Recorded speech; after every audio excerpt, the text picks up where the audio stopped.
আসসালামু আলাইকুম। আশা করি দাখিল অষ্টম শ্রেণীর শিক্ষার্থীবৃন্দরা তোমরা সকলে ভালো আছো। তোমরা যে যেখান থেকে দেখছো তোমাদের সকলকে স্বাগত। আমরা এর আগের ভিডিওতে শেষ করেছিলাম এই চ্যাপ্টারের যে বেসিক টপিকটা ছিল, বেসিক যে বিষয় অংশগুলো ছিল মেইন বই, সেটা শেষ করেছি। তো আজকের যে ভিডিওতে আমরা কাজ করব সেটা হচ্ছে এই চ্যাপ্টারের যে প্রশ্নগুলো আছে সেই প্রশ্নগুলো সমাধান করার সিস্টেমটাকে কিংবা কোন ওয়েতে করবো। তো এখানে সব কোনো কোশ্চেন আমি তোমাকে লিখে দেবো না, একটা কোশ্চেন আমি তোমাকে লিখে দেবো না। কি বলছে তাহলে ভিডিওতে আসছেন কেন? দেখো, আমি তোমাকে যদি বলি তোমাদেরকে যে এই ভিডিওতে এই চ্যাপ্টারের যত বেসিক আছে প্রত্যেকটা টপিক আমি বিস্তারিতভাবে আলোচনা করেছি, ঠিক আছে? বিস্তারিতভাবে আলোচনা করেছি পার্ট 1 পার্ট 2 তে। তো আজকে যে এই প্রশ্ন সমাধানে আপনি আসলেন, এখানে দেখাবেন না, এটা কেমন কথা? প্রশ্ন করাতে আসে। আমি এখানে তোমাকে বলবো তোমাদের বেসিক স্ট্রং করার জন্য, তোমাদের মেইন বইয়ের বেসিকটা জানার জন্য, ভালো পড়াশোনা করার জন্য, ভালো ছাত্র হওয়ার জন্য তোমার যেটা করতে হবে, এই যে আমি টপিকগুলো পড়াবো, আজকে যে কোশ্চেনগুলো সলভ করাবো, সেই কোশ্চেনের ভিতরে শুধুমাত্র 2 নম্বর কোশ্চেনটা আমি একটু দেখিয়ে দেবো, কারণ এই 2 নম্বর কোশ্চেন সম্পর্কে বইতে পড়েছে, জাস্ট এটা ধরতে তোমাদের কষ্ট হবে, ঠিক আছে? এই কারণে আমি একটু দেখিয়ে দেবো।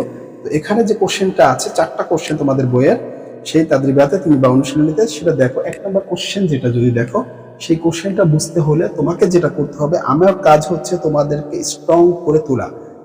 একটা স্কুলের ছাত্র এবং তোমরা একটা মাদ্রাসার ছাত্রের ভিতরে যেন তোমরা মাদ্রাসায় ইংলিশ, আরবি, অঙ্ক তো কোনো কিছু ঝামেলা না থাকে। আমি 2টো বিষয় নিয়েছি তোমাদের ক্ষেত্রে, এক হচ্ছে আরবি দ্বিতীয় পত্রের ব্যাপারটা, ইংলিশ দ্বিতীয় পত্রের ব্যাপারটা।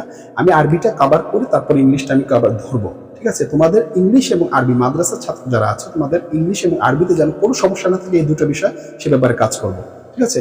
ম্যাথের ব্যাপারে অন্য কেউ যারা আছে করতেছে, এরপর সায়েন্সের ব্যাপারে যারা আছে তারা আলাদা, ঠিক আছে? আমি 2টো বিষয়ে কাজ করব প্রধানত। তো এখন আসো যে এখানে 1 নম্বর কোশ্চেন বলছে এক কালেমা কাকে বলে। এই প্রশ্নগুলো অলরেডি আমি তোমাদেরকে সলভ করিয়েছি বেসিক পার্ট 1 এ, বেসিক ভিডিওতে। তোমরা যদি সেই বেসিক ভিডিওর পার্ট 1 এ যাও তাহলে এই চ্যাপ্টারের, তাহলে সেখানে তুমি পাবে, ঠিক আছে? কারণ আমি চ্যাপ্টারগুলো ভেঙে ভেঙে করছি, ছোট ছোট ভিডিও তৈরি করছি, সেখানে তুমি পাবে কালেমা কাকে বলে, কালেমা কত প্রকার ও কি কি, সেখানে সুন্দর করে বিস্তারিত বুঝিয়েছি। সেই ভিডিওটা দেখে এই 1 নম্বর কোশ্চেনটা সলভ করে নেবে। 2 নম্বর এসএম কাকে বলে, এই 2 নম্বর কোশ্চেনটা আমরা সবার শেষে করবো। 3 নম্বরটা আমি যাই যে ফেল কাকে বলে।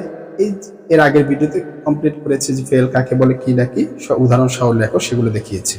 এরপরে হরফ কাকে বলে, এই যে ভিডিওটা তার আগের ভিডিওতে আমি কমপ্লিট করেছি, হরফের উদাহরণ সহ সব দেখিয়েছি। আচ্ছা, এবার আসো 2 নম্বর কোশ্চেনটা। 2 নম্বর কোশ্চেনটা কি বলছে? 2 নম্বর কোশ্চেনটা বলছে যে এসএম কাকে বলে।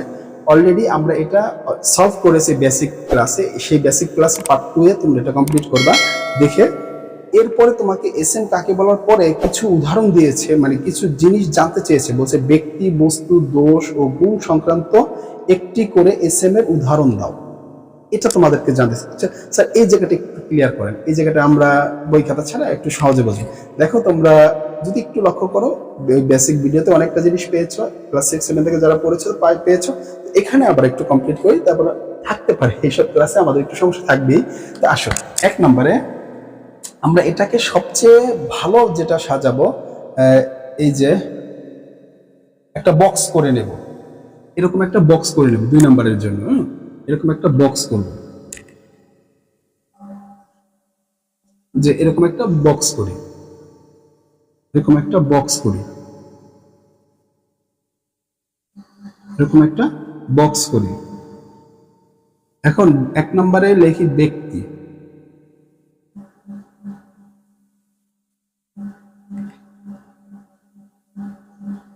ব্যক্তি, বস্তু, তারপরে কি দোষ,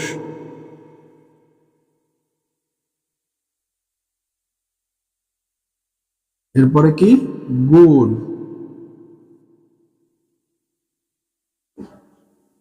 ঠিক আছে? আচ্ছা, যাই হোক, বিশাল বক্স, এত বক্স এতগুলো দরকার ছিল না, তার মানে এটা মুছে দেই। তো এই হিসাবে আমাকে বলছে। আচ্ছা, এই যদি হয় আমার বক্সের নমুনা, এই যদি হয় আমাকে নমুনা, আমরা উপরে লিখে নেব 2 নম্বর কোশ্চেনের সমাধান। প্রথমে এই সংজ্ঞাটা দিব, সংজ্ঞাটা দিয়ে এবার বক্স করব। বক্স করে আমরা এই যে এক একটা, এত খানির দরকার নাই, আমরা একটা করে উদাহরণ দিলেই হয়ে যাবে, এত খানির দরকার নাই। এই যে এই যে এরকম একটা বক্স করব, এরকম একটা বক্স করব। আমি সহজে বোঝার ক্ষেত্রে তোমরা জানি সুন্দর করে করতে পারো। বক্স করে এক নাম্বারটা এই যে এখানে লেখা হলো রজুলুন। রজুলুন একজন ব্যক্তি। এরপরে তোমার হাতে যে কলম আছে না, এই কলমটার নাম লিখে দাও কলামুন, কারণ কলম একটা বস্তু। এরপর যদি দোষ লেখো বাসুন অথবা নাজাসুন, অপবিত্র। ঠিক আছে,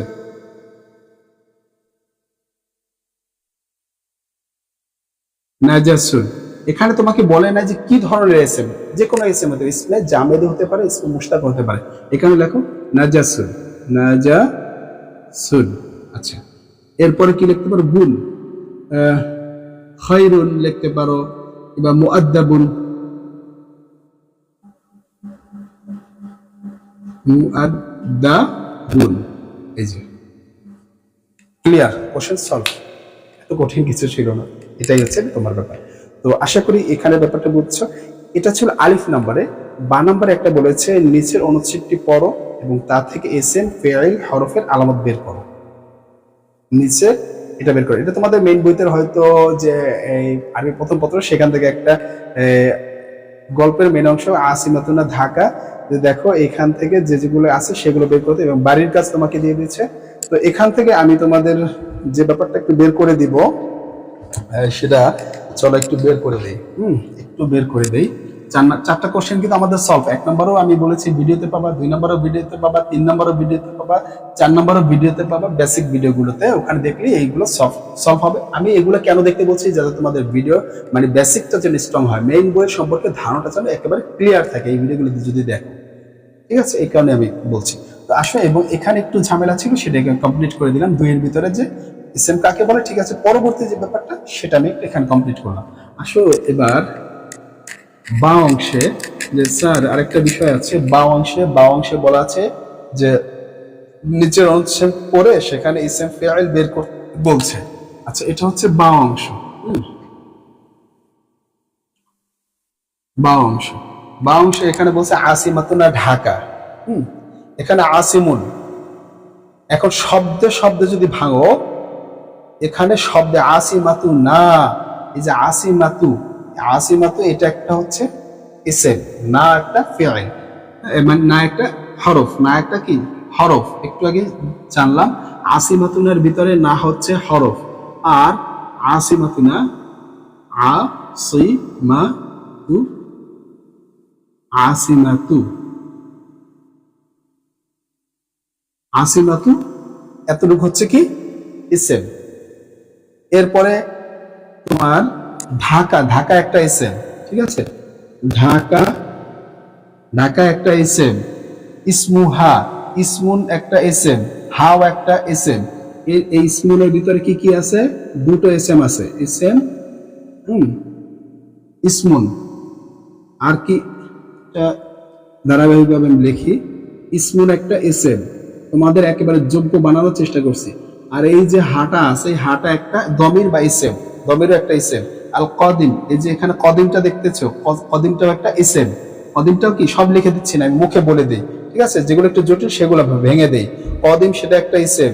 এরপরে জাহাঙ্গীরনগর, ঠিক আছে, জাহাঙ্গীর,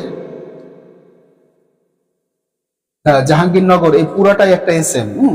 এটা এটাকে বলা হয় উজমা শব্দ এবং গয়রু মুনসারিফের একটা বিষয়। ঠিক আছে, এগুলো আমাদের। ওয়া একটা হরফ, এখানে একটা ওয়াও হরফ, ওয়াও হচ্ছে হরফ। দেখো ওয়াহিয়া, হিয়া একটা তোমার এসএম, হিয়া একটা এসএম। এই যে হিয়া, হিয়া একটা এসএম। তো এখানে তাহলে কি, এটা হচ্ছে এসএম এর লিস্ট, এটা হচ্ছে ইসএম এর লিস্ট।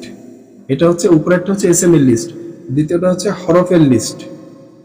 ঠিক আছে, এটা হচ্ছে হরফের লিস্ট। ওয়াও একটা হরফ, এরপরে ফি একটা হরফ, এরপরে ওয়াসতি, এই যে ফির পরে যে একটা ওয়াসতি আছে সেটাও একটা ইসেম। এবার বিলাদ, এটাও একটা ইসেম। ওয়াও আবার এখানে পরবর্তীতে দেখতে পাচ্ছ ওয়াও, ওয়াও একটা ইসেম। হিয়া এখানে লেখা আছে, হিয়া একটা ইসেম। তাকাউ, ঠিক আছে, সেটাও একটা ইসেম।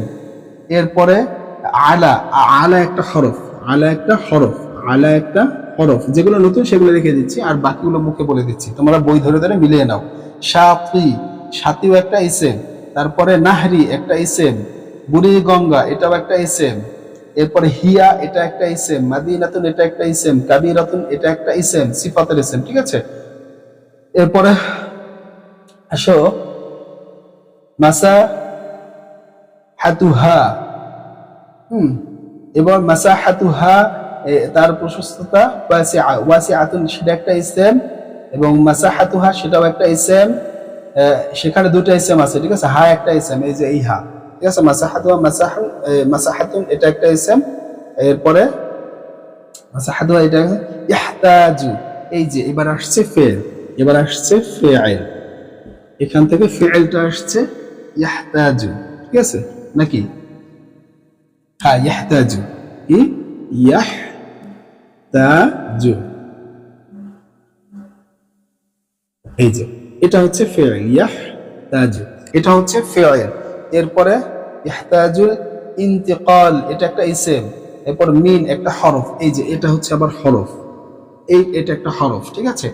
এরপরে আকসাহা, আকসাহা এটাও একটা ইসেম, আকসা একটা ইসেম, হা একটা ইসেম, ইলা এই যে একটা ইলা, আমি তো মুখে বলে দিচ্ছি, যেগুলো নতুন সেগুলো লিখে দিচ্ছি। ইলা একটা ইসেম, এরপর ওয়াক্তান এটাও একটা ইসেম, তবিলান এটাও একটা ইসেম, ঠিক আছে। এই পুরো যে প্যাসেজটা আছে, প্যাসেজটার ভিতরে এই একটা শুধুমাত্র কি আছে, এই একটা শুধুমাত্র ফেল আছে, এই একটাই ফেল আছে, তুমি দেখো। এছাড়া এই যে তোমাদের বই সেখানে এই একটাই ফেল আছে, আর এই যে কয়েকটা হরফ আছে পুরোটার ভিতরে, আর বাকি যা আছে যা লেখে নেই সবগুলো এসে, এইগুলো বাদে এই ফেল, এই একটা ফেল বাদে, আর এই কয়েকটা হরফ আছে সেগুলো বললাম, এই কয়েকটা হরফ বাদে আর যা আছে সব এসে। ক্লিয়ার? এটা একটু ভালো করে তোমরা দেখে নাও। আশা করি তোমরা বুঝতে পেরেছো। তোমাদের এই কোশ্চেন সমাধান করেছি। পরবর্তী আমরা পার্টে আবার নতুন আলোচনা আসবে, আশা করি তোমরা আমাদের সাথে থাকবে। তো আজ এ পর্যন্তই। আসসালামু আলাইকুম। আশা করি তোমরা সকলে ভালো থাকবে।